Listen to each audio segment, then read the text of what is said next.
मित्रांनो, भरपूर जण आपल्या अॅनिव्हर्सरीला आपल्या बायकोला फिरायला लोणावळा, खंडाला, कोल्हापूरचा पन्हाळा नेतात. तर आज शंतनूने आपल्या मिसेसला आरटीपीएलच्या ग्राउंडवर आणलंय, तर त्याचं म्हणणं काय आई जाणून घ्या त्याच्याकडून. तर काय आहे ह्या मागची प्लॅनिंग काय होती तुझी?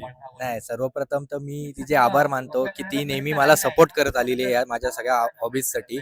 आणि तिने मला विचारलं की तुझा 23चा काय प्लॅन आहे, तर मी तिला म्हणजे तिला सांगितलं की मागच्या 23 तारखेला पण मी खेळायला गेलेलो.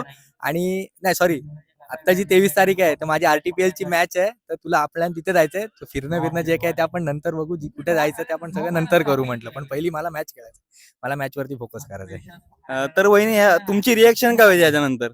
नाही, त्याला जर आवडत असेल ते मला पण आवडतं. त्याची जी खुशी आहे ते माझी खुशी आहे. तर ह्या अॅनिव्हर्सरीला तू काय गिफ्ट देऊ शकतो? काय गिफ्ट द्यायची इच्छा आहे तुझी?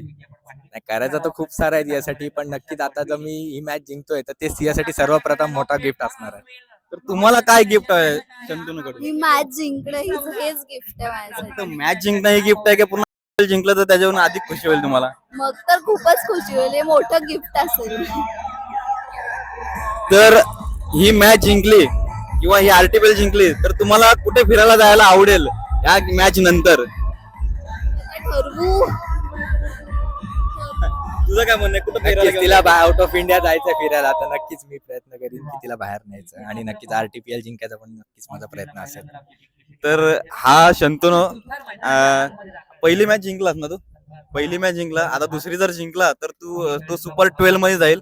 आणि तो बाहेर कुठे फिरायला न जाताना तो आरटीपीएल ला आता आपल्या वाईफला घेऊन अॅनिव्हर्सरी गिफ्ट द्यायला घेऊन आलाय.